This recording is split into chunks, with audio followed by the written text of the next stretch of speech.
6 పళ్ళ మీద ఉందండి పెయ్య దూడ దూడ పాలు చూస్తున్నారు చూసుకోండి. 4 సనకొట్లు దారులు పిండుతున్నారు చూసుకోండి. 4 దారులు పట్టుకోండి. 4 దారులు పిండుకున్న తర్వాత మీరు పాలు చూసుకొచ్చండి. ఉదయం సాయంత్రం మరుసటి రోజు ఉదయం సాయంత్రం అలా 2 రోజులు పాలు చూసుకొని తీసుకొచ్చండి. ఆయన పాలు పిండుతున్నాడు. ఇది రోజు మీద 8 లీటర్ల పాలు ఇస్తుందండి.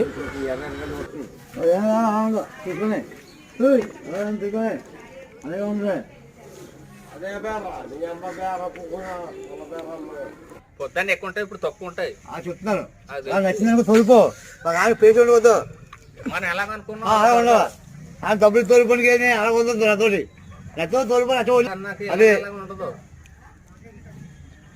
అవి చూసుకో చేతులు చూసుకోండి. నేను పొద్దున్న ఎక్కువ మీరు దానిగా పెట్టలేదు. ఇంకా 5 రోజులు అడుగు అప్పటికి వచ్చే గేదె కూడా మన ఎవరు పడింది.